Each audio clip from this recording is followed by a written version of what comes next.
This week on the Jock and Nerd podcast, full spoiler reviews for The Boys Season 3 and Thor Love and Thunder.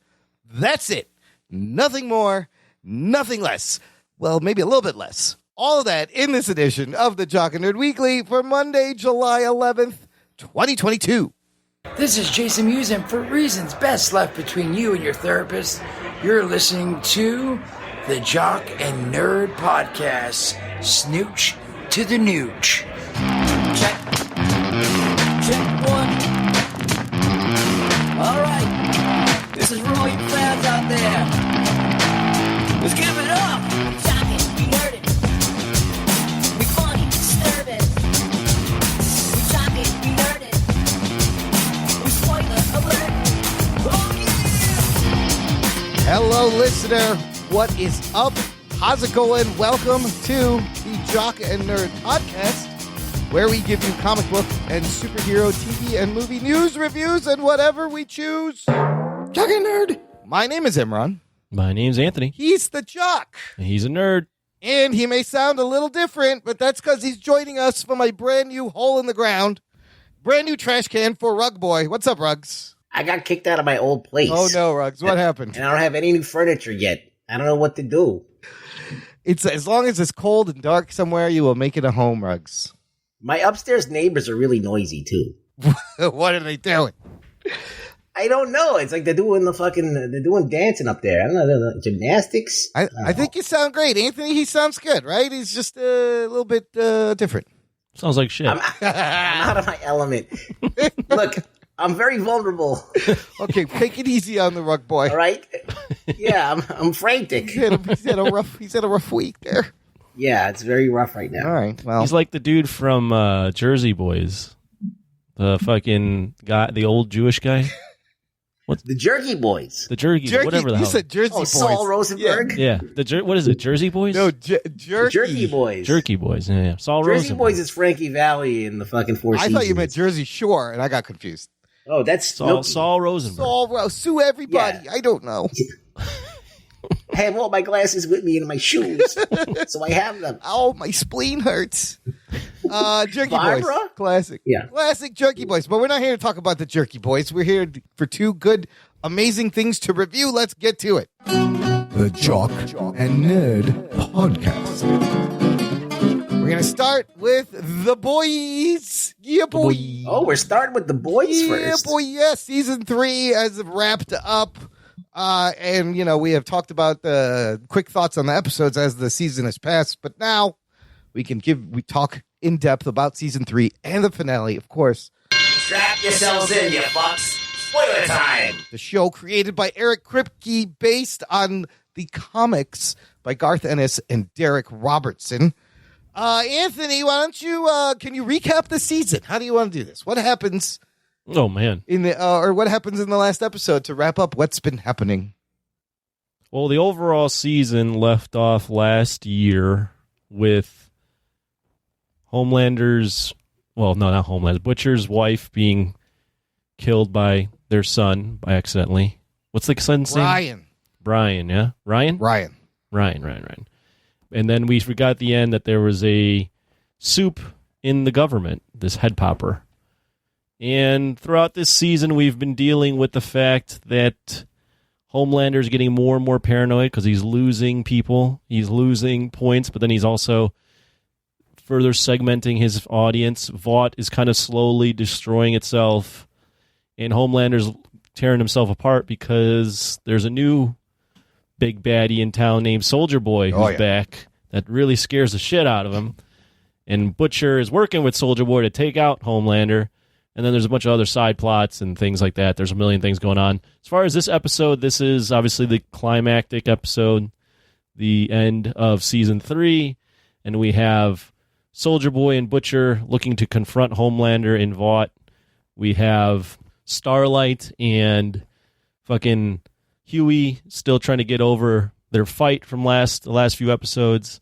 Huey still wants to be a superhero, but Starlight has pointed out to Butcher and Huey that Temp V is killing them, but Butcher didn't tell Huey that. So we're dealing with that. Plus, what's his face? What's the speedy guy's name? Oh, A-Train. A-Train, dealing with the fallout of him getting a new ticker from the guy he killed. Oh, yes. Blue Hawk. That guy Racist dude. Yeah, the racist dude, Racist guy. Blue Hawk, Yeah. paralyzed his brother.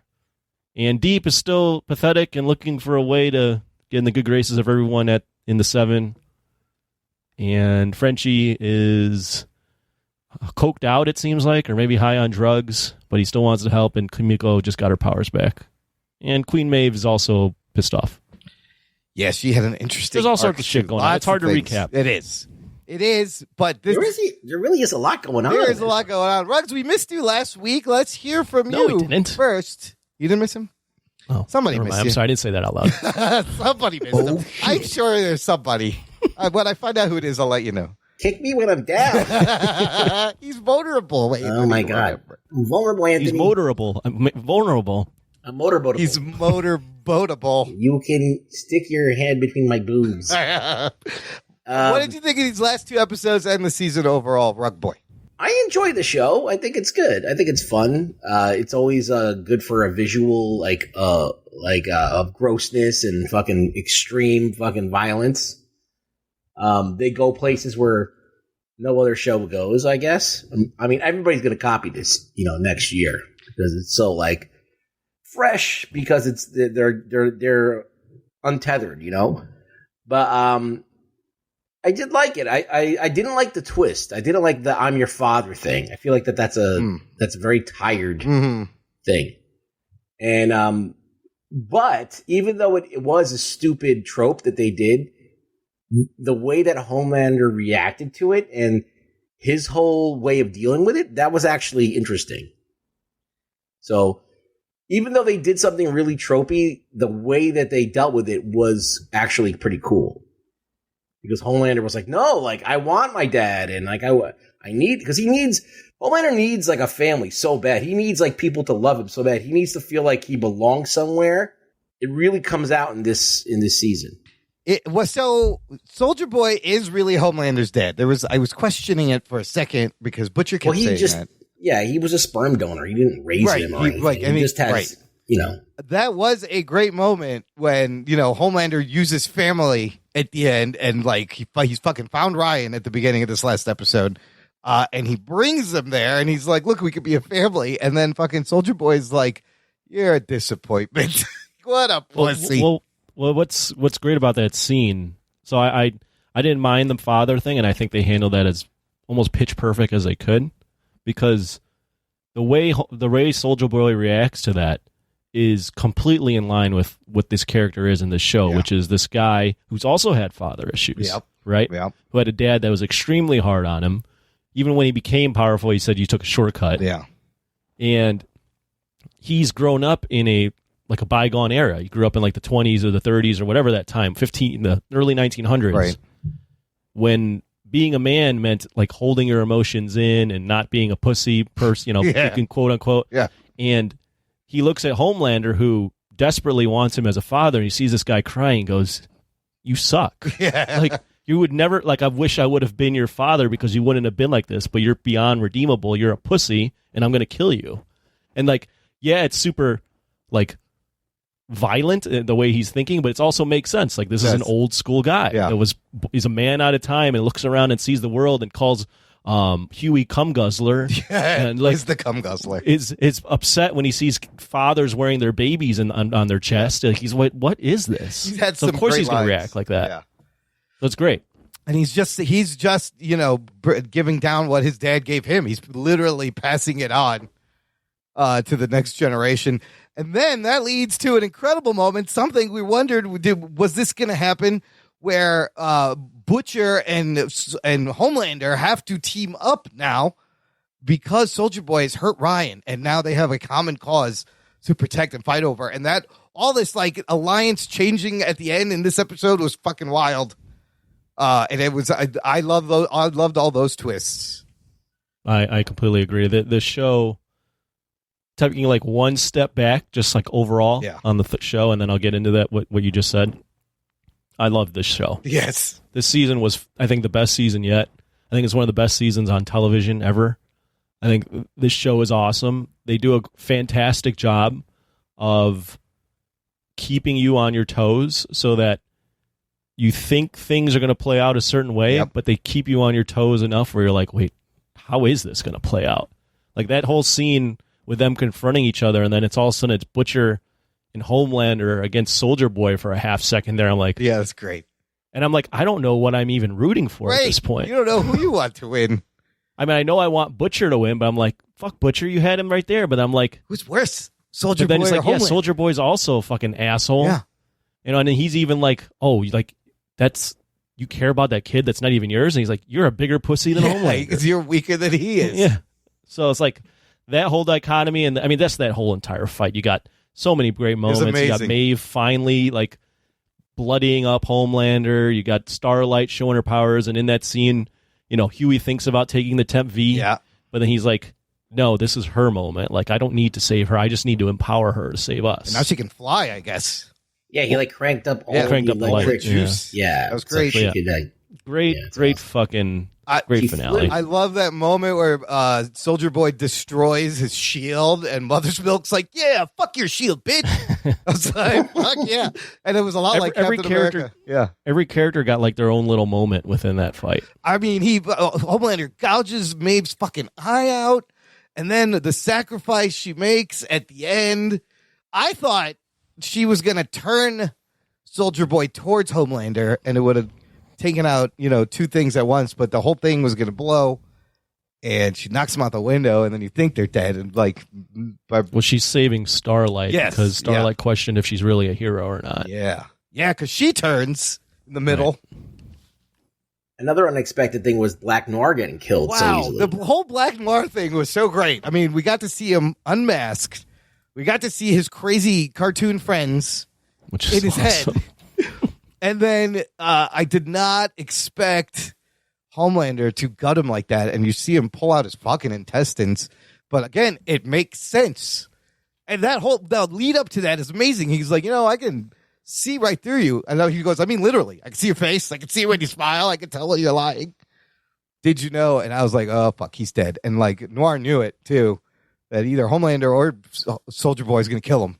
He was hoping it'd be Homelander would kill Soldier Boy, but honestly, that Homelander still at that point was holding out hope that his father would be like he could have a father. Yeah. Well, what's great too is like the three, like all the main and like people like Homelander, Soldier Boy, Butcher, even Huey, like they all have those. Well, three of those guys have really fucked up relationships with their dad, and it kind of comes out. Yeah. But that Huey has like a really good relationship that all those other guys would be like, dude, your dad's a pussy. But he's like the most like common sense, normal one that like always typically usually does the right thing. Yeah, and he does make the right choice at the end. He still has that compound V tucked away somewhere for future use. It was good to see him have a little bit of a dark streak, though. Yeah, I mean, he's getting to be absolutely, a little bit too, tropey. He became kind of an asshole. All the characters kind of have a dark streak. Yeah. That's what the show is like. I equate it to a very souped up, no pun intended, dark Cobra Kai, where every character is like somewhat good, but then somewhat shades of gray and somewhat bad. It just Cobra Kai cranks up the cheese factor, and so does this, but in just a completely different way. Yeah, it's like the thing is, it's very hard to get the tone right when you're doing something that's irreverent, sometimes funny, gory. Like I think James Gunn did it well with the other series that we just watched. I forgot what it's called. Peacemaker. Peacemaker. Yeah. Peacemaker, yeah. And that was kind of well done. But this one does it even better, I think. I agree. Yeah, it's very confident. The world building is amazing. You really get a sense of this whole world and the people, and how they built up Homelander's base and his supporters. Just fucking perfect. And the whole amusement park and the way they run everything. I love all that. And Anthony Starr, just fucking standout performance from him every time. Every time. He's so good. Holy shit. The little facial expressions he makes.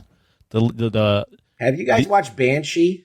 No, I heard that was No. good. I heard he's like badass in that, right? Yeah, he kicks. There's a lot of awesome fight scenes in I that think show. it's a Prime Amazon Prime show. the way his like face twitches when he's like somewhat angry or like doesn't really understand how he's supposed to feel in certain moments.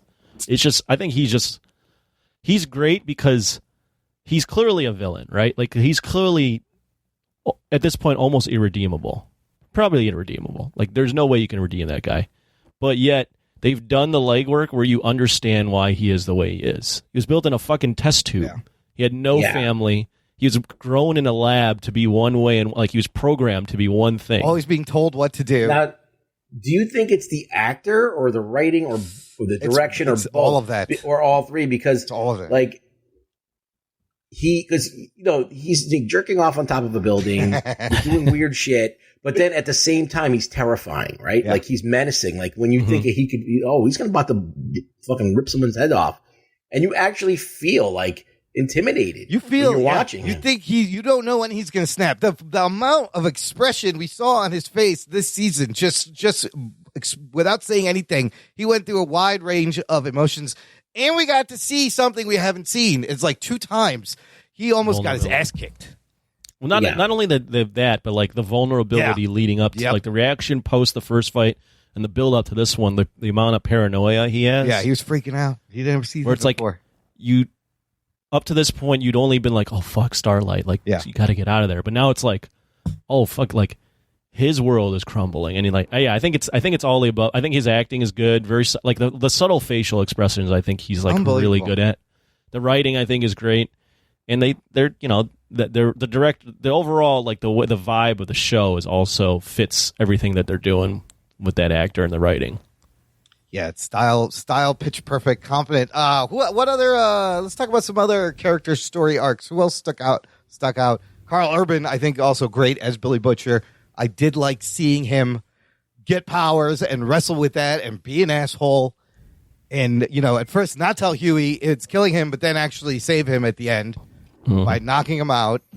They added that layer this season where the reason he's so mean to Billy is because he feels like it's his brother. Right, one of his brother, and he failed his last brother, his real brother. Oh yeah, we got some. That's why he continually pushes this brother away until this season when Huey decides to man up and take some Compound V with him. Yeah, I love that. I do love that shot where his head is out the window and he's just like high as a kite, look like fucking Heath Ledger as the Joker in that one scene in his arm right after he takes the V. I enjoyed seeing him have some powers also. I really enjoyed the scene specifically in this episode when Butcher and Soldier Boy are talking and they're both talking about like their dads. Oh, and I'm yeah. Like even this scene, I'm like, Soldier Boy is a complete asshole as well. But that moment with Butcher's able to draw out of him like his fucked up family. Oh yeah. Yeah, you get to see that scene where the mind guy is going into his brain and put him into that. Oh, yeah, that's where the flashbacks endless were. dream. Yeah. Where he was there. Oh my god, that was heart wrenching too. That was so fucking rough. Where he's there and he can't do anything. He's trying to save That his scene brother. reminded me a lot of Moon Knight. Yeah. The penultimate episode where they were climbing through His memories. Yeah. His memories, yeah, and it's like, oh, your parents beat the fuck out of you when you were a kid. Yeah. He was, in this case, he was beating the fuck out of his brother. What about Starlight? She had kind of a good arc. What they did well with her is they wrote her out of just kind of following everything, and she kind of had her own agency, right? She decided, okay, I'm not as powerful as Homelander, but I'm fucking popular, so he can't touch me if I use that. Oh, that's yeah, and she did. Oh yeah, when he twisted it on her, like, and made her his girlfriend. That was right. weird. That was weird. Right. And she outs him, and then now you have like these two factions and people yelling, "Starlight! When Starlight lies, kids die," or something. Like the two sides at the end were fucking wild. Oh yeah, I love the world this is in. I like that they needed something. I loved that the characters were going bad, but they needed someone to like not go that like fully lose themselves. Right. To remain and Starlight and Mother's Milk were those characters. They were the moral compasses. Yeah. I mean, I like Mother's Milk story too, and how, he's the fact that his daughter is being raised by this guy who is all into Homelander now and cheered him on at the end when he fucking lasered the fucking dude at the protest. That was wild. That was an amazing end scene, by the way, right? Because it showed you so many things. Like his base will love him no matter what. He just murders someone in public. And not only that, he introduces Ryan, and Ryan is digging it. Yeah, he smiles. Oh, my God. So there is, and I think moving forward, that's going to be a big deal. Like, he's going to try to craft Ryan in his own image. And now Butcher's going to have to get Ryan back. However, if you notice, Ryan saved Butcher's ass at the very end. When they had taken out Soldier Boy, it was just, Soldier Boy, it was just Homelander and Butcher.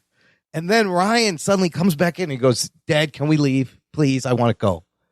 Like, if Ryan had not done that, Soldier Boy's like, I'm just going to kill you guys now. He would have just killed Billy, right? You mean Homelander? Homelander would have. Sorry. I'm confused. I don't know. In that scene, like, it seemed like Homelander had looked at Butcher and been like, all right, like, not now. Yeah. Not even before his kid. I looked like they were going with the, all right, you saved my ass. Oh, in this okay. one. Maybe we're even. We're even for now. Yeah. We'll kill each other later, but not now. That's the way I looked at it. Because they both had that shared thing with Ryan, Yeah. and then he also does save him from almost getting blown up. Maybe in a subconscious way, he thinks that since they have Ryan in common, that maybe that's another avenue for him to have some kind of a family or connection with a person. Who, Homelander or Butcher? Both of them, like Homelander to Butcher, because they got Ryan in common. Like they're both his dads. Right. It's fascinating. I love that dichotomy. So it's like, on one hand, they're competing against each other because they both want Ryan. But at the same time, they also have Ryan in common. So it's a strange link to have. They will both protect him no matter what. That's true, yeah. And they're at the point where Ryan somewhat likes both of them. So Ryan would be pissed at either of them if they got rid of each other. Do you think that the Homelander would eventually probably become like wanting to be friends with Butcher? Like, Butcher hates his ass, but at the same time, like, he is the ultimate badass. Yeah, I think Homelander probably, if we're getting to his like psychology, he might, in a weird way, kind of respect him. Butcher. Yeah. But I don't think he'd necessarily, like, Homelander's so narcissistic that I don't think he would want anyone to, like, know that. Other than his father. Like, that was the only time he's ever shown vulnerability was with his son and his father. Everyone else, he was like he's just been an asshole. I agree. But they also wrote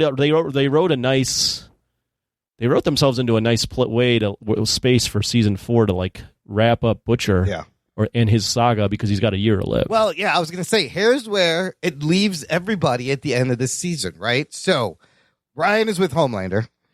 Butcher finds out he has a year to live because of the Tempe, and he's not going to tell anyone. So what if he takes regular straight V? That may save him, but it will permanently make him a fucking stoop. Then Maeve survives. The public thinks she's dead, but she has no powers because Soldier Boy drained it, and she fucks off with her girlfriend. Soldier Boy back in a tube with Mallory, almost back where he started. Starlight has now joined the boys, and she's Annie January, and she throws away her Starlight costume. And head popper Victoria Newman, still in the government, only now she's running for vice president because Homelander had the Deep kill the other guy. So now she's in position to be running the whole country. Well, the Deep is still desperate. Yeah, the Deep will still do anything Soldier Boy wants. And then you forgot to mention A-Train is kicked out of his brother's house because his brother considers him a murderer and doesn't want him around. But he has Blue Hawk's heart, so he can run again, but his brother disowns him. And Noir is dead. You know what? You could bring back Noir because the public doesn't know, and he's masked anyways, right? You could put anybody in there and come up with something and say, here's the new Black Noir. Maybe they still do the clone thing somehow. Or the other rumor I heard was, what if Ryan grows up to be Black Noir? Or a Black Noir type? That could be interesting. But largely, there was one interesting discussion in our Facebook group, Jock and Nerd Nation. Listener, you can join. Exclusive closed group just for you. Link in the description. Basically talking about how the characters all kind of ended up maybe in the same place they started at the beginning of the season. A, do you think that's true? And B, is that bad? No. Okay. Let's talk me through this. Why is it not true? Because on the one hand, Homelander's back in the tube. Soldier Boy back in the tube. That we've minus some people. We've lost a lot of people. The Deep is still fucking octopuses. Well, no. The Homelander at the beginning of the season was the leader of the Seven, but was controlled by Vought. And all he cared, and he was caring about his approval ratings. Now he only cares about his base, and there is no Vought that runs him. Oh, okay. So, yeah. Huey was in the beginning of the season was with the government, working with the government, right. And now he's full on with the boys again. They still have to go after... Butcher's going to die. Butcher's going to die. But they still got to go after the head popper, Victoria Newman. They never stopped her. They didn't stop her, no. She could be the next big threat. And, like, is Soldier Boy going to go after her? Is he going to need the boys' help? You think Soldier Boy? I mean, Homelander. What do you keep saying the name? I keep getting confused. Homelander is going to want to take her out because she's probably she's on his side now. They made it a business arrangement. That's why Homelander told the Deep to do that. Right. I mean, that's possible, but that's not the conclusion I would come to today. And what happened to Stan Edgar? Is he ever going to be back in the picture? He's in jail. Try to get back his position. He's probably in jail and he's not going to be back in the picture unless they get rid of the head popper. That's true. Nadia, right? Yeah, is that Nadia. her name? Or that's her real name. Victoria Newman is the other name. Victoria Newman. Yeah. So what do you think? Okay, so right now you got the Vice President of the United States that is going to cover up for Homelander and Vought. Yeah, I would say you have Vought and Homelander. Yeah, something like that. Vought is working on this Compound V, this 24-hour V, right? Well, I don't know if they're still working on it, but because of the fact that it was not good. Yeah, it was kills people after 5 uses. Right. But they could use it 5 times. That's pretty good. You can do some damage. they got 5 days they could fuck shit up. Yeah. You can do a lot in 5 days. So I mean, the army might still be like, "Hey, we can use this." Yeah, they could still try to push it to the military, right? But yeah, so I'm wondering what's happening with Vought. Like they're unraveling. There's a lot of shit coming out. There's these civil unrest happening. Yeah, the public is split. Oh my God, he made Ashley take off her wig. That was really demeaning. But she doesn't have cancer. She's just stressed, she's just pulling her hair out. That's what I was confused. I was like, why does she have hair? Because they show us always she's pulling her hair out. She saw that Maeve is alive and decided to delete the video at the end also. So I thought that was interesting. But she's starting to show some cracks in loyalty. There's going to be a lot of damage control there. So a lot of places this could go for next season. And satisfying battles. We got to see all the boys against against Soldier Boy. You had 3-on-1, people pairing off. Holy shit, they showed us a lot. Any other season 3 highlights for you guys? I mean, of course, I feel like Herogasm episode was probably like the best episode. Termite in the penis. You're never going to forget that. Yeah. Seth Rogen on the video call. Seth Rogen on Crimson Countess's video call is also pretty good. A-Train killing Blue Hawk sticks out to me. That was a fucking crazy moment. Oh, yeah, that was a really fucking grind. I mean, the first time Butcher has powers. Oh, yeah, and he kills that other guy. Yeah, there was a lot of over-the-top gore in this season. Billy's powers making him become naked every time he uses them. Or Huey, snapping it out. Now I'm doing what you're doing and confusing the fucking names. How about Kamiko killing with the 7 inspired dildos? In that one, that was amazing. That was good. That was amazing. Soldier Boy's first. There's a lot of that. You think in everything, everywhere, all at once? There was a lot of dildo fucking shit. There's a lot of dildos in that movie too. It's a trendy thing. Yeah, it's something that's going on right now. It just happens. Everybody ends up doing it at the same time. The Deep eating that octopus was also fucking just disturbing and great. That was fantastic. Oh, great season. Remember A-Train's soda commercial where he does the fucking Kylie Jenner commercial? Oh, yeah. With the Pepsi with the putting the against the soldier or the cops. Ugh. What about Mother's Milk and his fucking wife married to that dork? Yeah, that's the guy who started cheering right at the end after Soldier Boy killed that. I mean, Homelander killed that guy. Oh, I'm an idiot. And I was like, oh, shit, this guy is raising Mother's Milk's daughter. There was also the death of Supersonic. Remember Supersonic? That was kind of shocking. Oh, yeah, that's... when Homelander kills him? Yeah. and he just shows her Starlight the body on the roof. There was there was a lot of good stuff. I mean, even the cliffhangers or Starlight at the end of, I think, Herogasm just was like, I'm just going to go on Instagram Live and just tell the truth. That's great. Out everyone. Yeah. Or when she turns the table on Homelander and Homelander's like admitting to all this stuff and she's like, tell that to the 97 million followers that have been streaming it. He's like, he's got to like pivot real quick. There's so many. I'm surprised he great didn't show. like just fucking snap her neck right there. Well, he wasn't at that point yet. I think if he saw her now, he would do it. Yeah, now he was still like when he blazers the guy at the end of the episode, he's like nervously looking around, like, "Oh fuck, did I lose it in front of these people? How are they going to react?" And then they start reacting, and he like slowly starts to like laugh and smile because he's like, "Oh fuck, yes, I didn't fuck this up for myself. I can still be loved." Well, I feel like that's a direct kind of commentary on that Trump's line back during the campaign 2016, where he's like, "I could shoot someone on Fifth Avenue and you'd still vote for me." Like his whole turn, like he was like George Bush in the second season, and then they made him Donald Trump in the third season. But the way that they reflect reality and satire and just take it over the top is so fucking good. Like just sharp writing, sharp performances, good fucking shocking cliffhangers over. Yeah, just an amazing show. How about the Deep wanting the threesome with his wife and the octopus? That was also great. You would think that was great. And she almost does it. And she's like, nope, I'm out the minute the octopus touches it. Oh, so many great scenes. He's such a weird guy. Oh, my God. The Deep was He's such a pathetic character. Yeah, he's great. But like in the best way, they write him that way. So you're like, wow, he's really fucking pathetic. He's a bootlicker. All right, he's a tentalicker. He's a tentacle licker. He likes licking. He licks testes. Tentacles.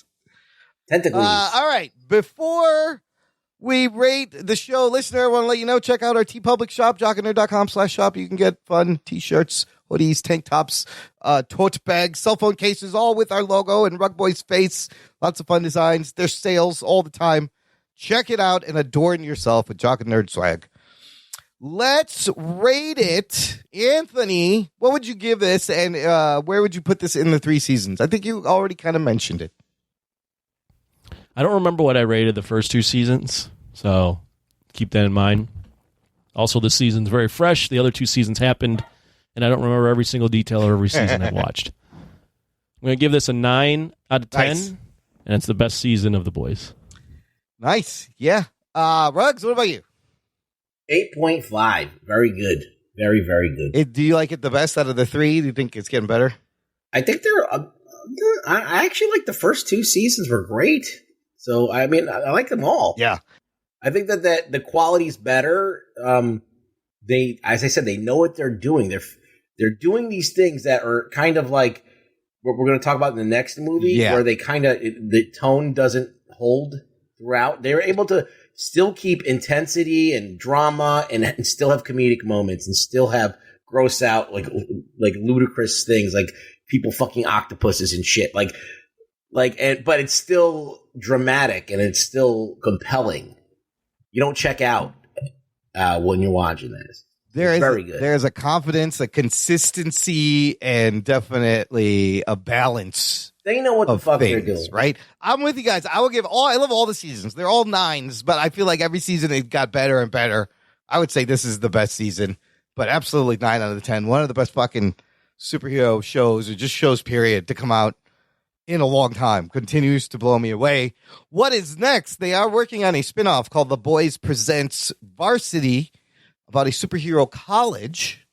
And apparently the timeline runs parallel to season 3. So you may see some of the boys' characters in Varsity whenever that comes out. But I think they got picked up for a season 4, I believe, early on. And it will be back. Very good. All right, let's take a quick break here, play some promos. We're going to come back and we're going to talk about love. We're going to talk about Thunder. And we're going to talk about the new Thor movie right after this. After these messages, we'll be right back. Check out what's been going on with the Pop Culture Cosmos Show and the PCC Multiverse.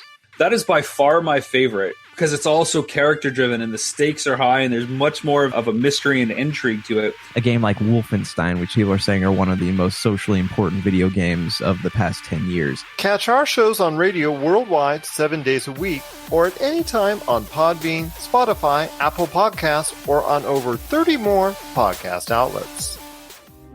Hi, I'm Eric. And I'm Aisla. And together we are the hosts of the Bicurian podcast. Bicurian is our answer to the polarizing culture we live in. Tired of feeling under siege and looking for ways to get involved? Then come be a part of a different way of thinking. Everything from politics to geek culture to current events that polarize us as a society. We explore multiple ways of looking at things. Please check us out at bicurian.com and follow us on your favorite social media platform of choice. Jock and Nerd. Listener, if you enjoy the Jock and Nerd podcast, you should join the Jock and Nerd fan club. Visit jockandnerd.com/Patreon. Jock and Nerd. And you can support the show monthly, annually. Give us a little bit of money. Give us a lot of money. There's no limit to what you can give to show your support. And we appreciate everyone. All goes back into the show. You do get things on certain tiers. Everyone gets access to an exclusive podcast feed with bonus content.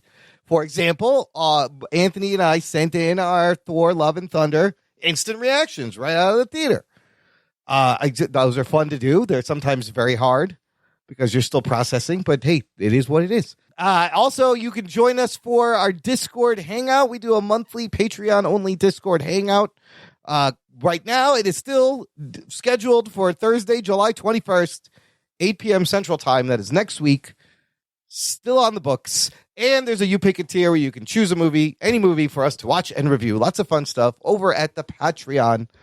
Lots of bonus content. Join it today. Okay, let's get to our other big review. It's Thor, Love and Thunder. Here is your spoiler alert. Before we get started, does anyone want to get out? Prepare to be spoiled! This is the 29th film in the Marvel Cinematic Universe.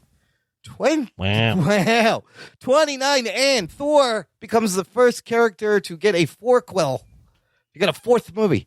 To get a four, what is that? There's a trilogy, a four, I don't know what you call it. A quartet. Quadology? A quadology. It's a quartet of Thor movies. On Rotten Tomatoes, Thor Love and Thunder is sitting at 67% tomato meter. Ooh, that's low. 6.6 out of 10. 81% is the audience rating. Still considered fresh. Still considered fresh. Just barely hanging in there. Got to be over 60 to be fresh. It's 60. Okay, that's all right. It's like a passing grade makes it fresh. Sure. Okay. That's the Rotten Tomatoes. Budget-wise, this thing has a whopping budget of $250 million. That's a fucking big budget. Here's what it opens to opening weekend. And before I tell you, for comparison, the first Thor movie opened to $65 million.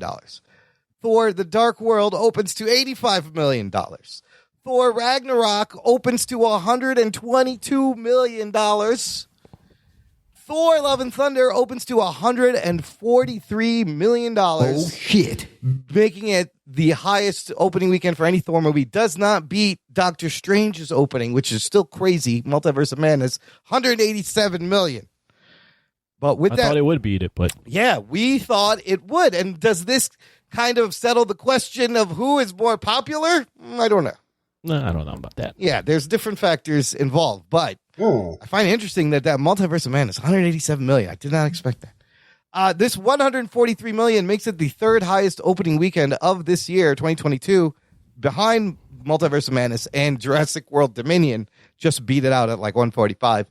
And it is the 12th best opening for a Marvel Cinematic Universe title. Of course, it opens at number one, just like every movie, I think, is on track. They still are keeping their streak of number one openings. Returning to direct this, Taika Waititi, who did Ragnarok, and is written by Taika Waititi and Jennifer Caton Robinson. Story loosely based on two Thor runs in the comics by Jason Aaron. Two very good runs. Mm-hmm. Now, having said that, Anthony, what happens in Thor Love and Thunder? And it's under 2 hour runtime here. Thor Love and Thunder is about Thor.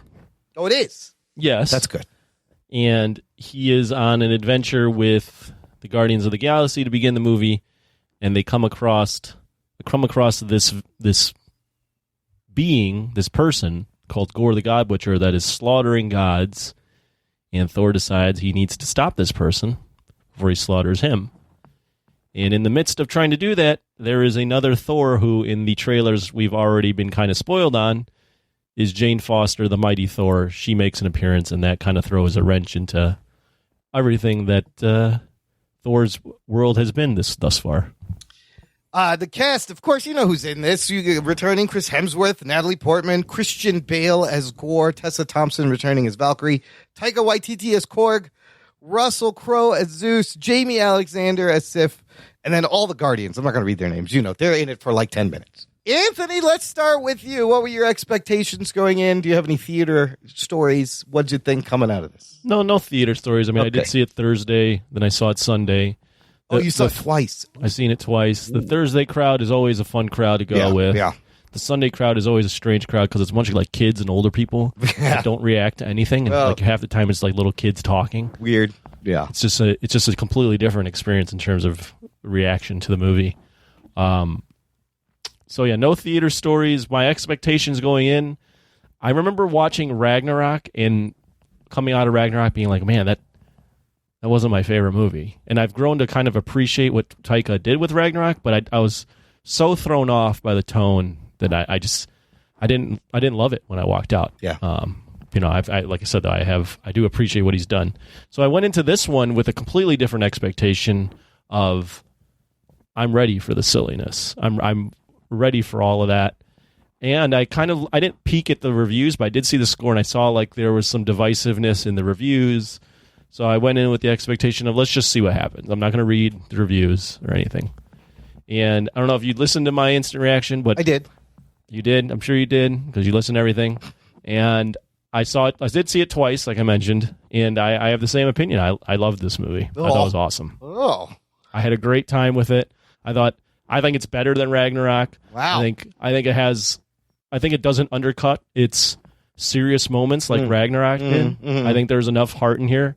I'm sure we all have family members or friends that have dealt with cancer. I felt like that was all very real to me. Yeah. I could relate to a lot of that stuff. And I think that added in with, I knew right off the bat Gore's intentions. Like I think that first scene with Gore is great in establishing exactly who the heck character is and why he wants to do the things he's doing. And you throw in I was expected for the silliness, and I enjoyed all of the silliness. I thought at times it was almost a parody, like Spaceballs type film, but I didn't mind it. Yeah. So I enjoyed everything. I didn't think the tones clashed. I thought everything worked for me, and I really enjoyed the film. Wow. All right. Ruggs, what's your take? I disagree. Not surprised. I understand where Anthony's coming from, yes. And look, let's not bullshit. Like, it was funny. It was a funny movie. It had funny parts. Like, Russell Crowe fucking, to me, stole the whole entire movie. That's hilarious. Like, his fucking scene made me laugh out loud most of the time. Like, that whole thing was hilarious to me. Baby kicks. Oh, what's the matter, baby kicks? At that point, I had been... His Greek accent is phenomenal. At that point in time, I had already been softened up by, like, nonstop barrage of, like, fucking just... all over the place humor. And I was like, all right, well, let's settle in here. And, and then all of a sudden Russell Crowe shows up and kind of like at the perfect time and manages to, steal a couple of scenes. So, it was a funny movie. It was enjoyable in that way, but I did not like it more than Ragnarok. I do think it was the tones, like, if you look at like what Christian Bale's doing, he's in a completely different movie. He's in a completely different film.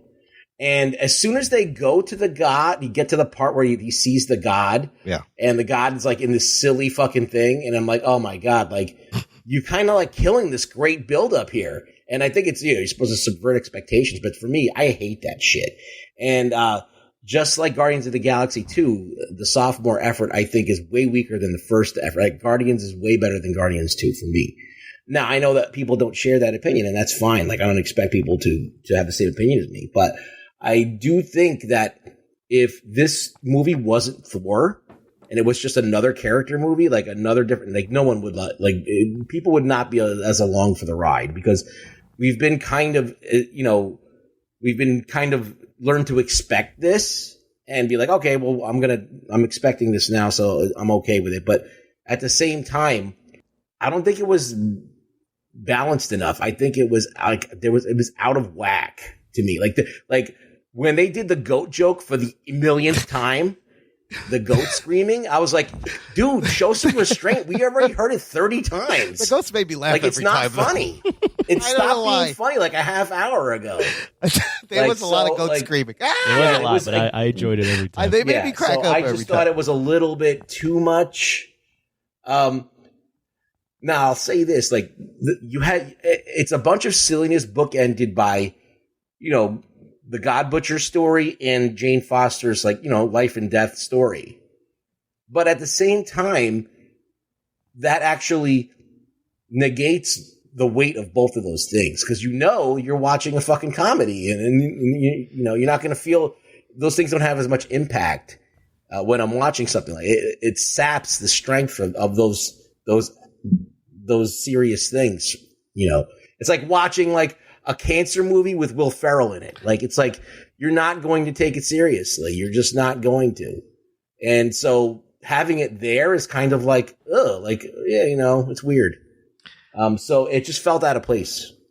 But I could see having a good time with it and laughing. I did laugh. So I'm not saying it's a complete, but I do think they spent a lot of money to make a comedy. $250 million. That is, I would fucking hate to be the person that worked tirelessly to make all of this great stuff for it to be just like a comedy. That's a good point. A comedy should not cost $250 million. It's just a lot of money to spend on a comedy. It's like a lot. It just, it just didn't need, like, those scenes where like Matt Damon and that other guy, who the fuck that guy is, I don't know. It's Liam Hemsworth, like Sam Neill, and Matt Damon. Like, that's what the movie Melissa McCarthy.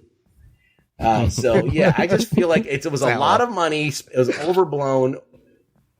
Spent money on the comedy. It was like the most expensive comedy ever made.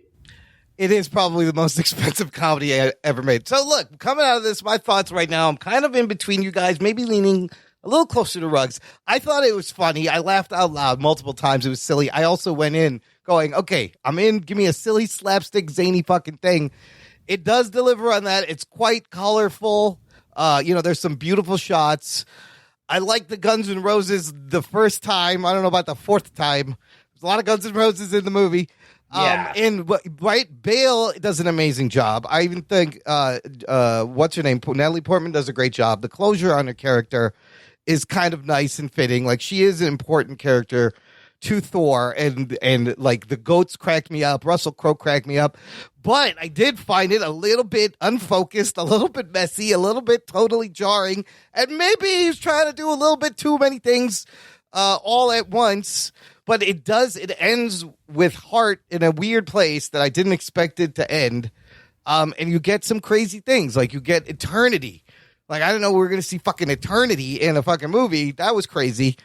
Overall it was funny. I think Ragnarok is maybe a little more focused, better movie because he has like a hilarious Mark Ruffalo and Hulk to bounce off of there, and I think that really helps him, which is kind of missing here.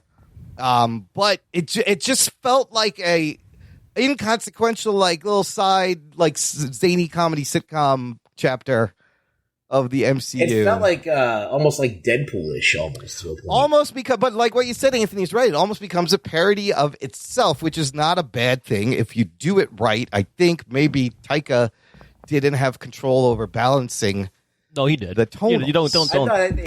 That's what he meant to do. No, he is what he meant to do. I would have pawned that off. That's his movie. Okay. He wrote it. Yeah, that's true. He directed it. Yeah, that's what he meant. Yeah. There's stuff coming out where people are like, release a Taika cut because there's like footage, but he even came out and said there's no fucking way I'd ever release. He doesn't Taika like cut. director's cuts, he said. No. But so Natalie Portman said there were scenes with the Grandmaster, with Eitri, more scenes with her and Thor. Sounds like, and Lena Headey was cast and then cut, and now her agents are suing her because she got cut from the movie. It's some crazy story, but it sounds like there was a lot of things cut, and maybe some of it could have went back in. I don't know, because you're doing these two storylines. I felt the Jane Foster thing, while impactful, felt a little rushed. All of a Here, sudden. let me counter it. Okay. You say that's unfocused. You've got the dichotomy of Gore the God Butcher praying to the gods and them never coming through for him. Right. Yet you got Natalie Portman praying to the gods. No, they help her out. Huh? And they give her a reprieve. Right? Yeah. So that storyline actually does tie in that way. Then you throw in the fact there's the subtext of, there's first off the text on the page where does God exist or not? Right. Right? But then there's the subtext. Don't you think it's weird that they do a story about gods and Jesus and Muhammad are not fucking involved? They're not gods, they're prophets. That's not. I mean, whatever. The point. No, well, you pray to Jesus if you're Catholic. Okay. You know. All right. So, well, they don't. I mean, they throw in all the other gods. They kind of leave out the major god that like most people involved with. It's kind of weird. It just felt like it was. It felt like a not about gods in that way. Because there's the subtext of it's not actually, it couldn't be, you can interpret it as gods, but you can also interpret it as the people that actually run the world are just using us for their own benefit. Yeah. They're the people that make the decisions in government. They don't care about you. They actually don't give a fuck about you. They're just eating on top of the mountain while the rest of us work every day to try to make it to please the man, but we actually don't. And that's what I think he's really going after is the gods there is the gods, but it's actually the everyday people that the people at the top of the ladder that run everything. Okay, don't give a fuck about you. That's a theme, but also the theme of this movie is like love and relationships and family, 100%. right? But that's like you got two big things going on there. You can have multiple themes going on. There's also the theme of Thor doesn't actually know what he's living for because everything that in his life. But he always seems to never know who he is. Yeah, like in why is every he an movie, idiot? How many times are they going to do that? Why is he an idiot? I got to again? find myself like every time. Well, because every time he Thor, finds himself, that person that he cared about goes away. Yeah, so they die, I guess. So he's got to always look for something, and what he's grounded himself in is love. Yeah, which is Natalie Portman, and he realizes that was Natalie Portman's character, but I ran away from that. Yeah. Well, because I didn't know that I wanted that at that time. So, like the Atticus at the end, you felt that was a good ending.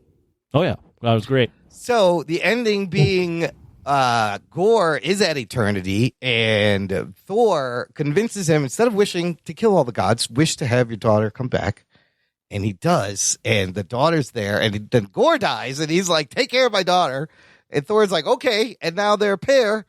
That's his actual daughter, by the way. India. This is his real daughter. India Hemsworth. A lot of their kids were in this movie, which is kind of cool. Portman's, Hemsworth's, Waititi's. But now she's love, he's thunder. Okay, all right, they're a duo. Like that was, I mean, it was heartfelt. Why does touching, she have god powers? I don't know. Stormbreaker. Stormbreaker. Maybe. I don't know. Okay, the other thing I do appreciate. I mean, at this point, if you're questioning that, Natalie Portman shouldn't have had god powers. She was worthy because he enchanted. And in a scene prior, he gives all the kids. Mjolnir. And in the scene prior, he gives all these kids temporary god powers. That reminded me of like, which I thought was actually a funny ass scene. Yeah, really. Yeah, it reminded me of the end of Shazam, where the Marvel family. It reminded me exactly of that, and I loved that. It was great, but I was like, oh, he can do this now. All right, get the fucking kids. When did they train? It's fine, whatever. I like Heimdall's son. I like that shit was cool.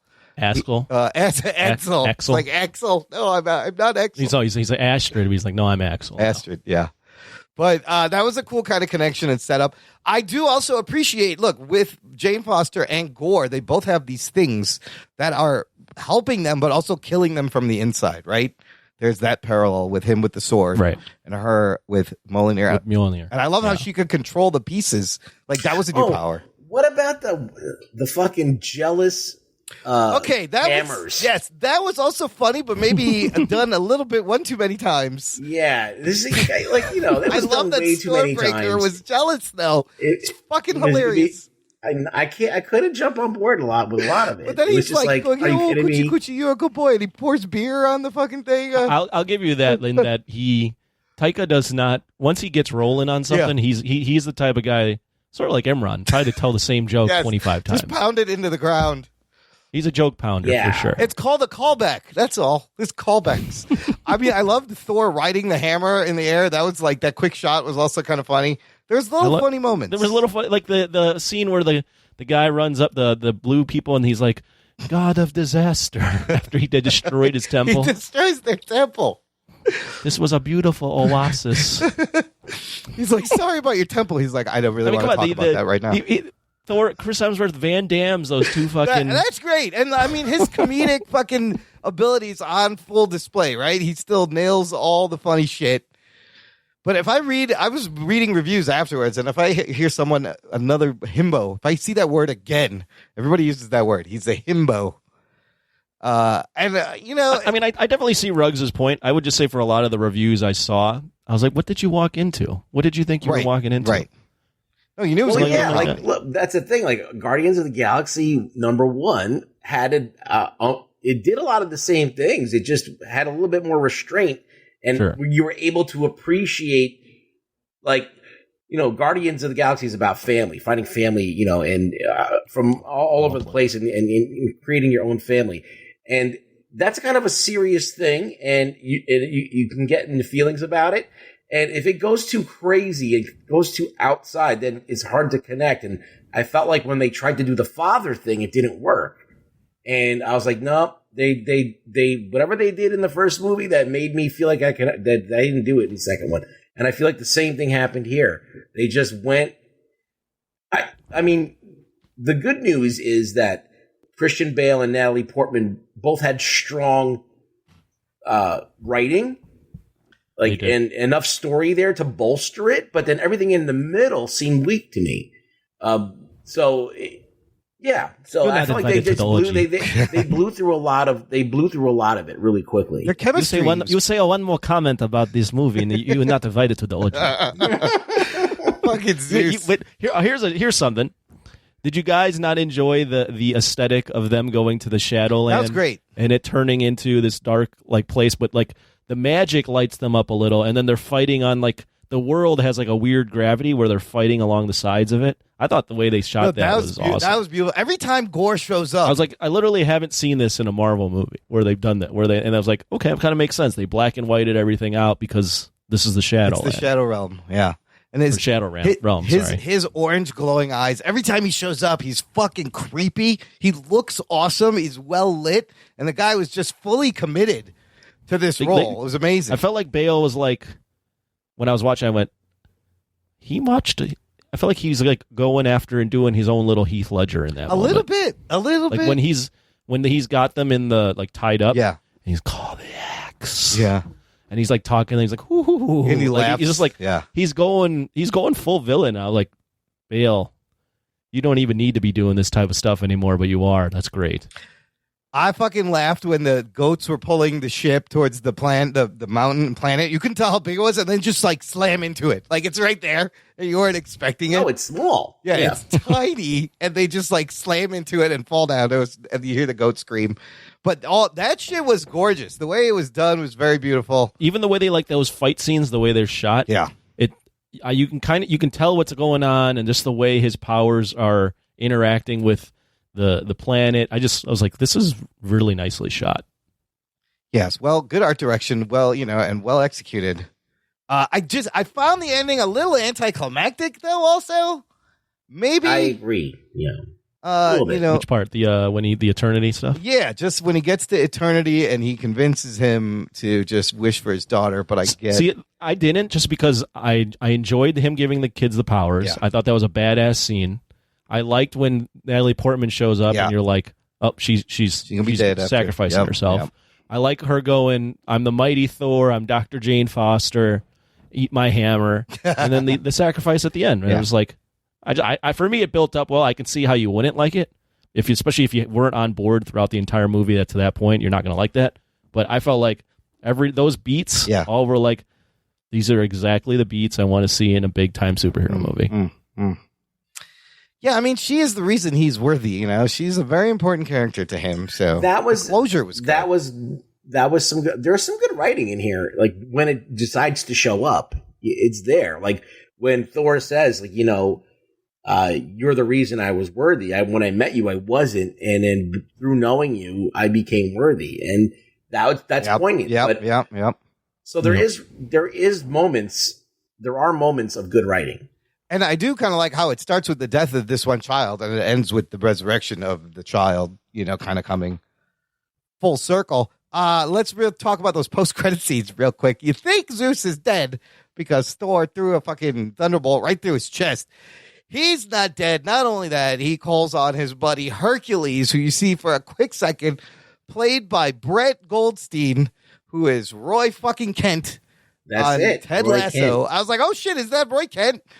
And then that was the first one. And then the second one, we finally see Idris Elba's Heimdall welcoming Jane Foster to Valhalla. And I know a lot of people had a problem with this, but this happens in the comics. They have let in other people into Valhalla. I don't have a problem with this. Her story may be not done then. But Sif was not in Valhalla. Oh, that part was hilarious. Her arm is. Yes, I love when he's like, actually, you're not going to make it in Valhalla. You got to die during the fight. And you kind of survived. And she goes, oh, shit. And he's like, your arm's in Valhalla. But I don't know about the rest of you. Like, that was kind of funny. That was a funny line, yeah. The line, though, the stuff that Zeus is saying before to Hercules is actually like very. What does he say? He's basically like, because of these superheroes, no one even gives a shit about us anymore. Like they don't care about the gods. The gods now are these superheroes, these heroes. So we have to kind of show them that we're still the shit. So he's going to be going after them. And I think Hercules initially was kind of like a bad guy to the Avengers when he first was introduced. So they got that to look after. Marvel's got like a god problem, I think. There's so many gods in this phase right now. I don't know why they decided to add so many gods all of a sudden. Well, there's a lot of gods. It's one thing if they're not gods, but the Celestials were there. But the Celestials were there, and didn't Odin say that the Asgardians aren't gods? I thought they were supposed to be aliens, or they were trying. They changed all that. They don't care anymore. No, it's not bad. It's the people admire these people as gods, but they're not really gods. Just like they are admiring superheroes as gods, but they're not gods either. Right. It's modern mythology kind of stuff. But yeah. I could have used. Anybody want a little more of Gore the God Butcher, or was it balanced? Valkyrie didn't get shit all to do. Yeah, I mean, there could have been more Gore. I think that there could have been more Gore, but it probably would have less sillied the movie. Yeah. Like let taken made Taika not have all his fingerprints all over it and like reined him in a little more. So it could have made the movie a little bit more well-rounded to more people. The idea of a God Butcher, right? Yeah. You can do that so badass if you wanted to. Like you have in a way, in the beginning when Christian Bale's walking with his daughter and there is no God answering him, that's kind of like, oh, God doesn't exist because someone has butchered him, and like everything goes to shit because the God is not there. Why would you care if gods were butchered? You don't. So it's like they kind of have this thing that's happening, and you shouldn't care that it's happening because gods suck. They didn't do anything. Let them all die. Right? Who cares if they die? And then you have like these other gods, like Thor, that they're the good gods, but they're not gods. It's like it doesn't make sense, but whatever. But like if they would have just tweaked it a little bit, I think it would have hit a little bit better. I would have loved to see him kill maybe a few more gods. How many gods did he kill? Actually, we saw him kill one, and then there was a video. But of distress if it had some impact, it was those distress calls. Yeah.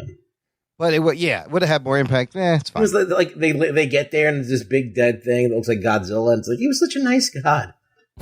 That was straight from Valagar is a very kind god. That was straight from the comic book panel. I love Korg in this, but also he could maybe a little bit more. He's funny. He gets shattered, becomes a face. I guess that's funny. But I always love Korg, and you see Meek. Meek was back. Yeah, Meek was drawing pictures. Yes, drawing. Takes notes. Takes minutes. Those are the minutes. Yeah, taking minutes. Do you think you'll ever hold hands above a hot lava spring and create a rock baby? We see how rock babies are born. How many times takes two male rock babies? Yeah. How many times have you watched Ragnarok after you watched it? I've seen it only probably 2 or 3 times at most. Seen it a couple times after. Do you think? I think I've watched it maybe 2 or 3 times. I want to see this again. I threw on Ragnarok the other day just to get a feel for not a feel for it, but just like revisit that movie and see if I like it more now that I've liked Love and Thunder. But I only watched the first 20 minutes. It was fun. So this is yet another new start for Thor, basically. Where we he's on it. Well, he's with the kid. Yeah. Yeah. Where does the kid play into this? Everybody has a kid now. Where do you go with Thor now? I don't know. Like now he's a dad. I feel like you've done everything. He's going to clearly they're setting up Hercules as the next one. Oh, right. Or next thing. I think the where you go with it is what's his name? Russell Crowe was talking about, where it's the gods are fighting now. Like the gods are pissed off that they're getting forgotten by the superheroes. Right, but that almost because of the superheroes. I feel like if they made the gods more cool or more badass, or even seemed like they were important, period, then it would mean something. But they're just hanging out there having orgies. The gods are silly fucks. Yeah, but that's the point. I mean, I'm not expecting like Thor 5, if it's by Taika Waititi, to be any more serious than the last two. If he even wants to do another one, he said he'll come back if Hemsworth comes back, which he'll probably will. Well, Hemsworth said he would do this forever. Oh, yeah. Well, yeah, he'll milk this as long as he can. I don't see why not. Let me ask you one thing. The budget, $250 million. How did the CGI look? Because there's this article that came out recently. It's a Reddit thread of former Marvel Studios VFX artists calling out Marvel for really tight deadlines and not spending enough time and just really bad working conditions. And to the point where this one guy is like, I turn down any Marvel job now because I don't need the stress. And to some extent, being worked to the bone and abused for this movie. Yeah, rushing post-production. Not and putting making things Oscar-winning shit here. Because the only thing that I thought the whole movie looked fantastic. I would throw a lightning bolt through your chest if you talk like that again. The effects look great. There was one part that noticeably bugged me, and where was that? It's when they're in Omnipotent City and they're walking down the street, and Jane Foster Thor has her helmet on. And the helmet was like really badly superimposed on her face. Like I noticed it. I was like, oh, that does not look good. The rest of the shit looked great, but it's the $250 million comedy. Shouldn't all of it look great? I don't know. You can clearly, now this has been an issue for a little bit now with Marvel. Yeah, I can clearly see the reshoot scenes. Oh, sure. I know. I can tell when the background is a reshoot and when it's not. When they're on location and when they're not. Oh, when they just cut something in the back, huh? Yeah, and this one had a lot of reshoots and a lot of things cut from the sound of it. And I think like there was concept art also came out that Russell Crowe was going to play like a devil, like a Mephisto originally, and then they changed it to Zeus. So it went through a lot of changes, but I don't know. The Zeus character. Zeus was hilarious. Like that was my favorite. Some of my favorite parts were the goats, fucking Russell Crowe's accent, and yeah. And the jokes. Okay. But my favorite part is when he goes up to Thor and he like tells him like, look, you can't do anything because you're gonna cause a panic. But then like he goes back into like being, playing the part. I thought that was kind of funny. Anthony, other favorite moments from this movie before we rate it? Everything. No, let me see. I know I'm in the minority with this movie, and I'm actually surprised that I'm in the minority. Not with you guys, but that most of the people didn't like this movie, and I ended up liking it. Yeah, I didn't like Ragnarok that much. That's crazy. Nick Fury, that's kind of funny. Nick Fury is Nick Fury. I liked that. I liked that he was like Jane Fonda. Oh yeah, he calls it Jodie Foster. Jodie Foster. He gets her name wrong. That's great. I enjoyed. What else did I enjoy? Also, Jane was blipped. If it's been 8 years.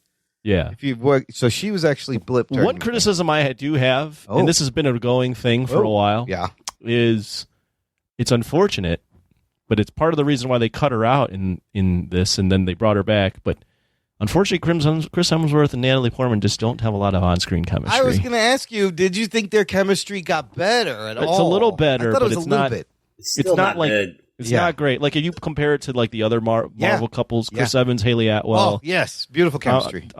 Robert Downey Jr. and Gwyneth Paltrow. Absolutely, it's a good point. Trying to think of like the other big ones. I mean, like, Tom Holland, Zendaya. Tom Holland, Zendaya, Scarlet Witch, and Elizabeth Olsen and Paul Bettany. Absolutely, and like they're not at that level. No, they're not. She seems a little awkward sometimes. She looked great. It just seems like they're just not. They don't have. It's not. It's just they don't have chemistry. Which is part of like the reason it makes it harder to buy this whole like Jane, like the whole storyline of him getting her back. I'm like, you guys don't even seem like you're into each other, really. That much, Jane. Sounds like fucking Scooby Doo and shit. It's fucking. Another thing is like Thor, like he can get ass all over the universe. Like it's just weird. Oh, his wife's in the movie too. She was the wolf lady that in the story when he was telling them about the pirate lady and the wolf lady. He hooked up with a wolf lady on top of a lady wolf. On top of a lady wolf. It's so stupid and silly, but it's funny. See that I like fully was like on the Spaceballs thing for it, and then when it got serious, I was like, okay, I can relate to this too. For what it's worth, I watched it with my mom, who's not at all a Marvel, like the most casual Marvel fans on Sunday, and by the end she was tearing up. So, it kind of works as a standalone movie. I think they do a good enough job with that little montage of their relationship and how it fell apart, and you can it's kind of standalone-y. Dave Filoni? It's kind of Dave Filoni. What was up with Bao, the god of dumplings? Where's that from? Is that from a video game? What is that? Does anybody know? I think they made that up. No, like people were cheering when that came on. Like there was a huge reaction. Really? Yeah, and I was like, "The fuck I is this?" don't know. It's just like an emoji. What? I think it's just an emoji. Emoji people were like dumpling god. It didn't make any sense. I don't know. Yeah, I mean they do a lot of shit that it's really weird and doesn't make a ton of sense. And Thor has some powers in here that if he would have just used these powers in the rest of the films, it would have completely ended all those other films. And I don't care. Sometimes he's more of an idiot than other times. Sure, why not? He's definitely written in. Thor's character at this point is written how whoever the director in charge of wants him to be. But in that sense, that's fine. I don't care. He is but in that sense, he's a very flexible. This Thor they've made is a very flexible Thor. Like you can kind of put him into all these different things. Clearly, he did the Van Damme splits, right? And it still works. And he's all serious and Shakespearean, in the first one, and then he's on. Well, that just didn't work. Those first two films plus Age of Ultron, having him be Shakespearean, there wasn't a lot of people that were saying Thor was their favorite character. Right. So they had to change it up, and Taika went completely to the other side. Where by this film, the Warriors 3 have been dead, and they're going and they killed that guy. That was hilarious. That guy. Yes, they didn't remember that guy. They didn't even name him. He goes, that guy. Yeah. That hurts. Okay, I want to make a little aside here, and nobody gives a shit about this guy. There's a guy named Scott. He was the guy who owned the comic book store that I went to. He loved Thor. Yeah, that was his favorite character. Okay. He fucking hates these movies. Okay. Yeah. And because it's just he just doesn't think it reflects what he loves about the character. Yeah. So I could, and I think about that's in the back of my mind when I'm watching this too. Yeah. I'm not a huge Thor fan because I'm not into Shakespearean shit like and things like of that nature as much as like sci-fi shit. But like space magic, that's kind of almost sci-fi. So I can they've painted it in the Marvel universe is actually more palatable. But like I don't know. I feel like when I think about a guy like that, this is his favorite character. I wonder if he loves these movies and he does it. So well, you know what, Ruggs though. You felt that way for about the last few Spider-Man films. Yeah, so you know how you feel. I was gonna say that's like a Spider-Man. That's true. Yeah, it is like Spider-Man. You guys can share that. Yeah, yeah. Tom Holland screwed my Spider-Man. People love Tom Holland. Yeah, people do love Tom Holland. It's kind of the same thing, and they're doing their own thing, which is fine. Look, more discussion to be had when we get to News from the Nation, comments from the listeners. But first, let's rate this, rank it amongst the Phase 4 movies so far, which are Black Widow, Shang-Chi, Eternals, Spider-Man No Way Home, Doctor Strange, Multiverse of Madness, and now Thor, Love and Thunder. Anthony, give me a number. Where do you put it in this phase? And then if you want to do overall. 8.5 out of 10. Shit. I thought you were going to give it a 10. Oh. No, I almost went on a 9, but I had to show some restraint. I have it as a Phase 4 film behind Spider-Man No Way Home. And then this would be second for me. Oh, better. You liked it better than the Doctor Strange, huh? And Doctor Strange is, I think, fourth for me. Oh, okay. What's after this? Shang-Chi, okay. And then overall, I have it number 9. Holy shit, 9 out of 29? Yep.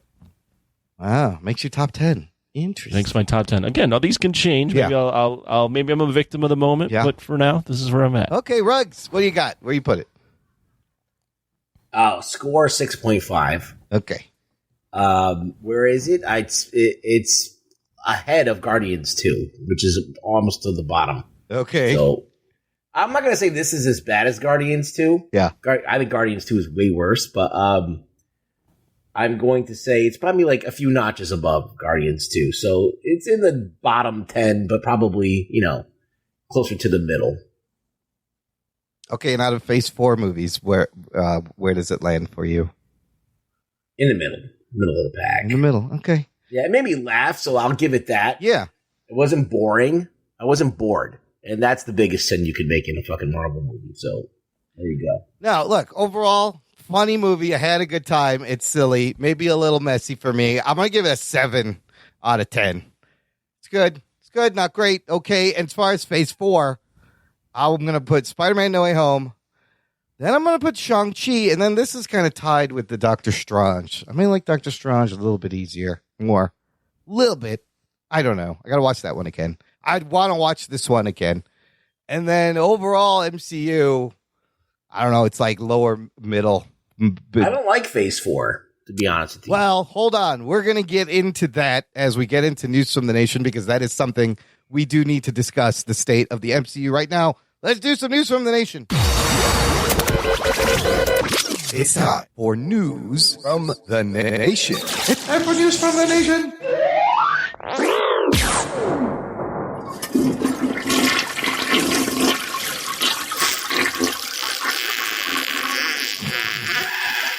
It stinks. It stinks. It stinks. Oh, that was like an accordion. Yeah, that was like a whole composition. It's got a little.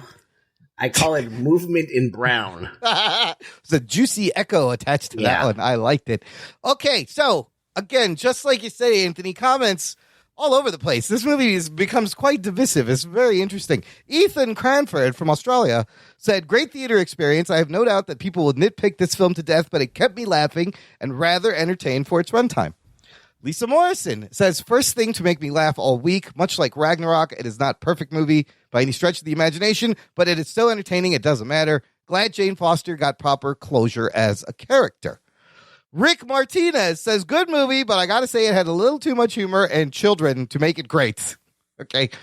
Joshua Michael says, "My review will borrow a line from the Chernobyl series. Quote, not terrible, not great, but the soundtrack was awesome." So he's a Guns N' Roses fan. Here we go. John Bellotti Jr., our admin of the group, says, "Second best Thor film. Highlights include the Guardians, the Goats, Jane, or rather Natalie Portman doing her best MCU work, Bale, Eternity being introduced as a golem thing, Crow, Elsa Pataki as the Wolf Woman, and Guns N' Roses. The lows, Valkyrie Korg didn't do much to set up the larger picture, but that's a give or take anyway, and still no goddamn Beta Ray Bill." Oh, shit. Yeah, that's a sin. So, a couple things here. I think we can all agree that. Do you think it's the second best Thor film? I can agree with that. No. You were going to say it's the best Thor film, aren't you? Yeah. To you, Yeah, it's definitely second best. Yeah, okay. Yeah, Ruggs and I would say second best. I agree. Beta Ray Bill, 4 Thor movies in. That would have been nice to have that introduced. I don't know. Get him in the next one. Okay, whenever that's coming out in the next 15 years. And then he also posted. They're not coming. They didn't put it. They put it at the end of the credits. Thor will return.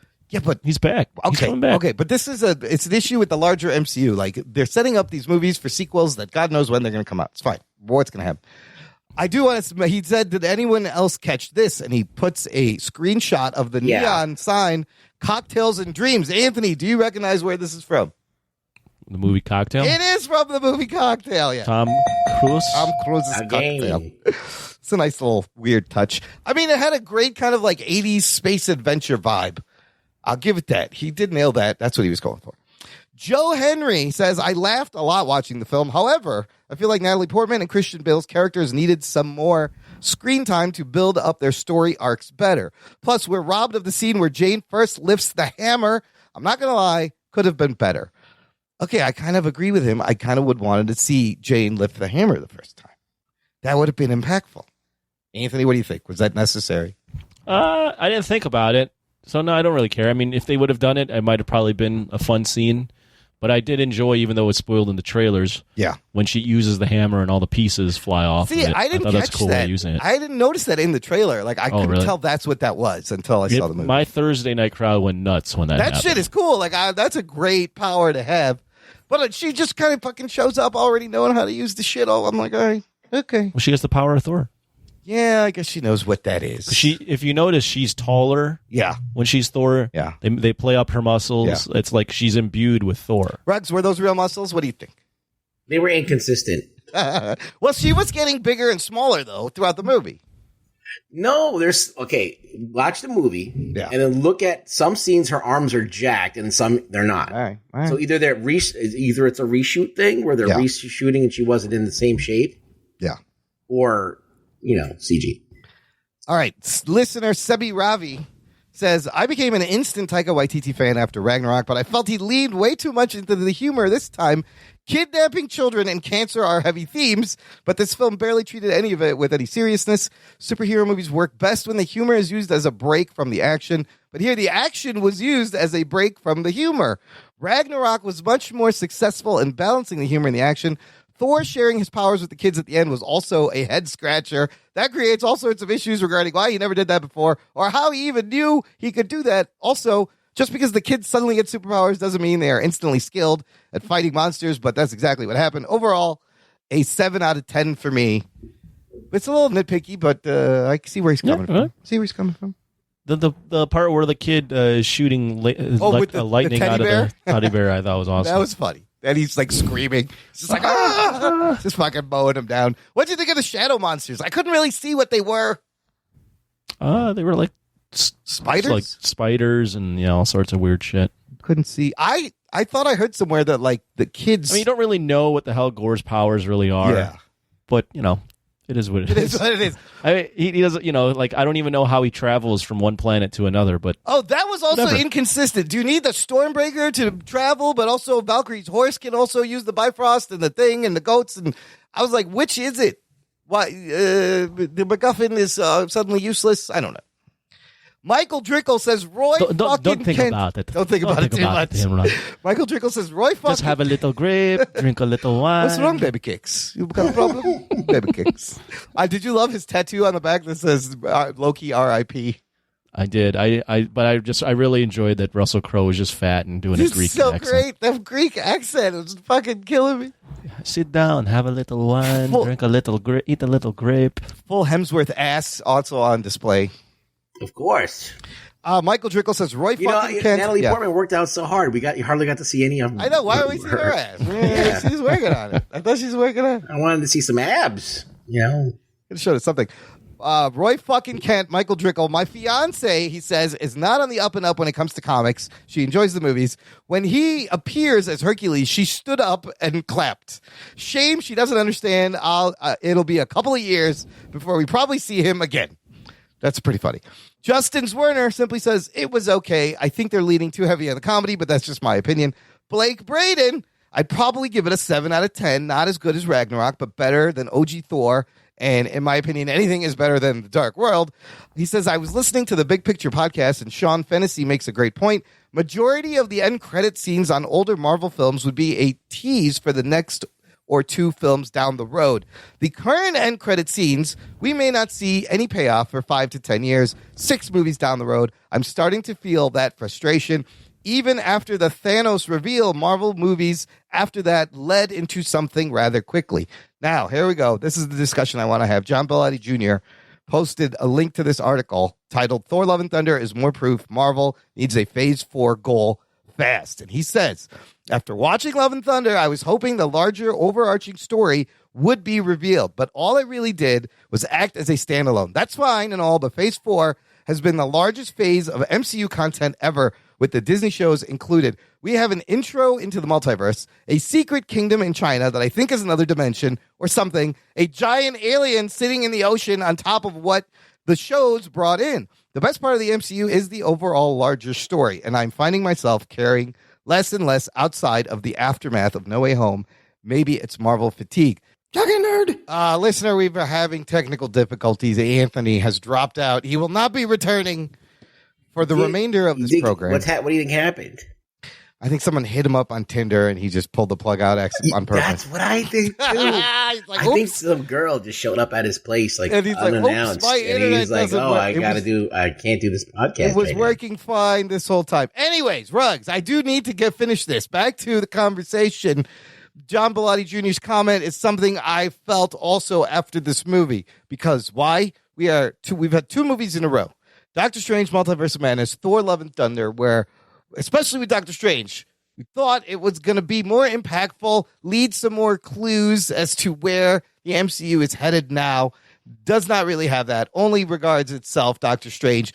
This movie clearly has none of that. Now, for perspective, check out these numbers. Marvel Studios took 8 years to release their first 13 movies, okay? That was 27 hours of storytelling time. In comparison, we are 18 months into phase 4 that consists of 6 movies, 7 TV shows, 50 hours of content. And I'm going to ask you what this article says here. From a storytelling perspective, we have to wonder, what's it all heading towards? And I have been wondering the same thing. Do you feel like there is a lack of direction in this right now? I think the direction isn't about a narrative as far as a tonal narrative or overarching story or any of that stuff, some big event. It's not doing that. What it's doing is it's trying to expand the universe. Okay. All right. It's just trying to introduce you to new characters. You got Moon Knight. You got Kamala Khan. Okay. You got, whatever. You got the mighty Thor, Jane Foster. You got, America Chavez. So is it fair to say this is like a new phase 1, which is kind of what they did in phase 1, right? No, it's not, because it's not good. Okay. Oh, shit. Yes, there's that difference. Has the quality suffered in this last 18 months of phase 4 for you? It's like dipped since what we had. It's kind of like, is it fatigue? There's a rock band, right? Yeah. I say rock band, but a band or whatever. Yeah. A creative person. A musical act. Yes. They come out with their first album. Right. And that album has no expectations. They're just being creative for the fuck of being creative, right? Yeah. They're telling their story. And then all of a sudden they become this thing, right? This thing that has like a cachet. And they're like, well, now what am I going to do? My second album, what's it going to mean? And blah, blah, blah. And then they start getting too into their own thoughts about it. And then it kind of starts, the quality of what they're doing starts to die out. And eventually by the 3rd or 4th album, they just kind of like, it's become a chore to make stuff. Yeah. And I think that this is where Marvel is at right now. They're like, it was a fun thing and we had a lot of excitement. We had a lot of like heavy hitters. Big characters, at a certain point, you run out. The stories become very similar. You're just interchanging the makeup of the character, but what they go through is basically the same, right? So yeah, so like you're kind of trying to figure out a different way to tell stories, and they're like. That's what they're doing at Marvel. With Marvel, they're doing like, okay, we're going to do Miss Marvel, but we can't do another origin story about a superhero. So let's go into the cultural thing, and that makes it interesting, or with Moon Knight, let's talk about Egyptian gods, mental disorders, mental disorders. So like they're trying to like do these same things, but like use different genres or different motifs to kind of tell the same story over and over again. And without those things, like those little, we've already kind of had the best, like, for example, like Batman is like the best origin, like revenge origin pretty much, right? Sure. And then you do the Punisher, right? Which is basically Batman. Yeah. Right? Yeah. But you just like now make Batman more violent and let him kill. Yeah. And instead of his parents dying, his kids die. But basically the same important people in your family die, all right? you can only do that so many times. Well, that's a trope of every superhero origin. Somebody dies. His family member dies. Yeah, It's so generally what happens. You can't only do that so many times. 90% of these things. And Marvel is trying to basically now rinse and repeat and expand the market share. Rinse, repeat, expand the market share. So stories aren't really the main thing. And that's why you have so many kind of interchangeable characters. For example, like Peacemaker, for example. Peacemaker's not a good character. Right. Is he? His story, is it good? No. It's just the execution that's good. Yeah. I mean, I'm torn. So when basically what I'm saying is when you narratively are bankrupt, you got problems. The storytelling is suffering. It starts to become more and more apparent that you don't really have good characters. You just have good execution. Oh, we're going to do a comedy. So it's funny, but the character is not really that cool. The story isn't, the narrative. You're never going to have that whole when that whole thing with Gwen Stacy and then Captain Stacy and then all that stuff with Spider-Man, that was just a classic, and it was, and you do them a few times and then everybody's hip to it. You can't keep doing it. Yeah. I'm torn because on the one hand, it is a great time to be a fan of the genre of Marvel stuff. I love all these different crazy things we're getting, right? Great. But on the other hand, I'm wondering, I trust Feige. He's going to have a plan, but I did like it. It would have hurt him to just leave little breadcrumbs of something that's connecting and not just being within each a movie universe, but overall, where is this going? Drop a thing. Doesn't have to be like a Thanos thing, but they could use a little bit of more some clues to the direction. And maybe it's coming, maybe it's there and we don't see it. But I agree with Bilatti's sentiment, and I had the same feeling. Is what are we doing? Where's it going? Is this just setting up for all of a sudden they're going to throw all these people together in a thing? Ruggs, do you need this stuff to connect? Do we need to see lasting implications? Does it need more stakes? It's weird it's weird to have stakes when you have all these omnipotent beings, and it's not these personal stories about characters that are going through certain things. It's all of these maybe Eternals, or we have fucking Doctor Strange, and all of these crazy beyond. Now we're doing Gods of Thunder and shit. Also, they undermine a couple of deaths, right? People don't die and stay dead. They're bringing things back. It's very interesting, but there is also the theme of guilt and trauma from the events of Endgame and everything that people are still going through. And all these things seem to have a little bit of that going through it also. Yeah, Marvel needs to kind of move beyond it and start okay, they had all of these things that they introduced. They had, multiverses happening, this and that, cosmic universes, beyond, all that stuff. And they haven't found a way to take a real big step towards it. Right. Yes, that's what I'm feeling. There's so many characters now, but I don't see. They need to tighten their shit up. They got to tighten it up. All right, let's finish up, Ruggs, here with some what are we watching? Are you caught up on the Ms. Marvel there? Yeah. Oh, okay. Hold on. I want to talk about it a little bit. Next week, we will review the whole season because the final episode comes out this week, but spoiler alert. Are you still digging it? What do you think of these last couple of episodes? No, I like it. It's fine. Okay. It's not, as I said, it's not the greatest superhero show, but I think it's a very interesting show to watch, and it's fun. It's fun.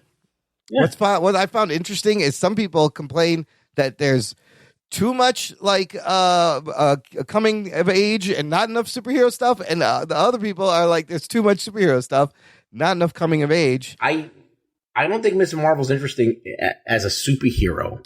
I think that she's interesting as a character. I think Kamala's interesting as a character. And yes. And learning about, the partition is to me interesting because, come on, what's their story really? Right. She's, she gets powers and she wants to be a superhero. And right. she, But whatever. now, we're finding out a lot more. I mean, this episode Big 5. fucking deal. This is so the other stuff is interesting. I was not expecting a time loop thing, but the whole story of her great grandmother, Aisha, and what happened in this kind of large flashback leading into the partition.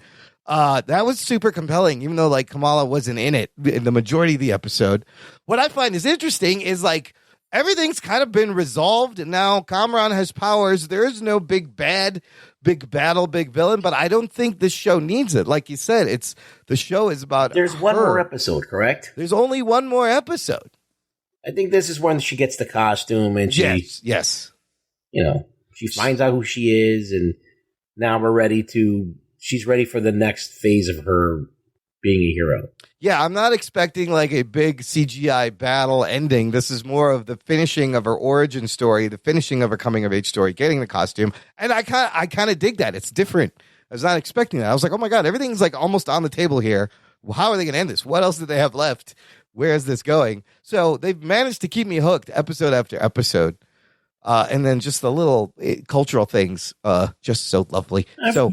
As I said, I probably would have gotten bored with it had they not gone in the other direction. Right. If they made it more superhero-y. Yeah, as I said, I don't give a shit about her as a superhero. Yeah. She's not that interesting. I mean, in the comics, even more so, because she's just stretchy girl.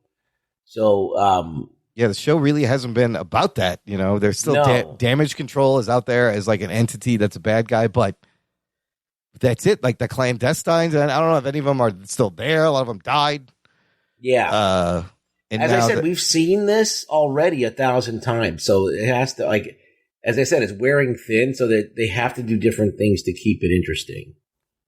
So. Yeah, I dig it. I can't wait to see where it ends. I'm super loving the show. So also, Ruggs, for the listener, we are going to be, if you're on our Patreon, sign up now because we're going to be recording the first part of our 80s action movie tournament where we pick the movies that go in the tournament featuring John Bellotti Jr., and then, after a couple of weeks on this show, we will do a bracket-style 80s, what is the best 80s action movie tournament I'm excited. showdown. So, in preparation, I rewatched a couple things real quick. I watched Running Man and Escape from New York. Wow. Back-to-back, and those are both great 80s action movies. Are they on any services? Or? No, I had to rent them from the Amazon. But I will say Escape from New York, that was made like in the early 80s. Is the sets and like it's really well made for its time. Yeah. And Running Man has a similar like dystopian future thing, and like some of the ideas in Running Man were way ahead of their time. Like they had deep fake technology in the movie. I was like, holy shit, that's deep fake. And then when she's like looking at the video cards, they're like these little compact flash SD cards. I was like, holy shit, they call that too. And that movie is just so cynical and dark. Running Man, it's fucking great. You gotta love it. I gotta watch those again too. And then Snake Plissken is just an undeniable. Did they base Metal Gear Solid off of him? Oh yeah, definitely. Right, because the movie plays like a video game mission. Yeah, the whole time, and just some of the sets and like the computer generated imagery and the computers. They both similar top down views in Running Man and Escape from New York. And I was true. Right. And I was like, they look very similar. And this is very ahead of its time, kind of interesting future tech stuff. So those two, I'm sure, will definitely be in the tournament. You watch anything interesting this week, Ruggs?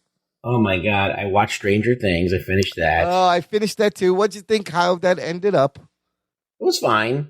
Yeah. It was a very improbable show. It made no sense.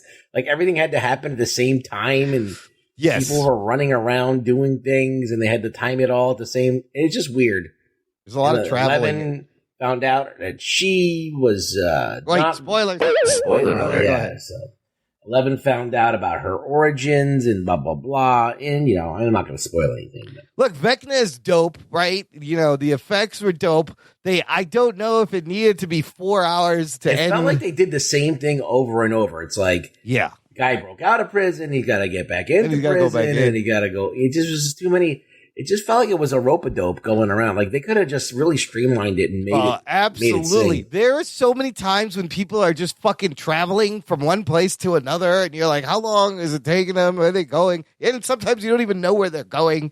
You're like, where are you going now? Yeah. Did Yuri need a redemption arc? Really? No, I don't fuck know. Yuri. Yeah. The whole Russian stuff you could have just put in one episode to explain all of that. It was way overindulgent. But the two most badass things have to be fucking 11 pulling down the helicopter. I thought that was like fucking Darth Vader, right? That was fucking great. And then Eddie playing fucking Master of Puppets was amazing. I love that. I thought that was great. On top of the trailer. That's kind of pretty badass. That's fucking badass. He nailed it too. How did he learn that song so quickly? It just came out. It's 1986. Jesus. Fucking has it down. You got the tablature. No, there was no tablature back in 86. You had to figure it was. Why not? You had to figure that out by ear. There's no internet. They had magazines. You go and get the fucking magazines. So guitar magazine. Yeah, he would be one to buy the guitar magazine. Sure. But yeah, those things are great. And there's a big crack open in the middle of Hawkins. And there's going to be another season. So listen, if you had a guitar in the 80s and Master of Puppets came out, you were doing that. I need to learn this shit right now. Everybody that I knew did that riff. In the 90s, it became Enter Sandman. Yeah. In the 80s, it was Master of Puppets. Master! Yeah. All right, good stuff. We lost Anthony, but he'll be back next week. He's probably having a great time. Miss Marvel. He's like, fuck these guys. I'm just going to pull out my Ethernet cord, pretend it was an accident. That's what happened. Ruggs, where can the listener find you online? You can find me on Twitter at ReallyRugBoy. I'll be retweeting things. Ruggs will retweet you. Go over there, give him a follow. I'll retweet you. Why not? You can find that link in our show notes as well as links to all our socials. Follow us there. Support the show. Share the show is the most important thing you could do. Thank you for listening to the Jock and Nerd podcast. My name is Imran. My name's Rug Boy and not Anthony. He's the Rug Boy. And he's the nerd. We'll peep you next time. I'll give you Anthony. I stick it up my asshole. See, that's what happens when he doesn't show up. That's fucking awesome. Yeah, that's really good. I fucking loved it. The fuck? And then one more time for good measure. I stick it up my asshole. Jock and Nerd.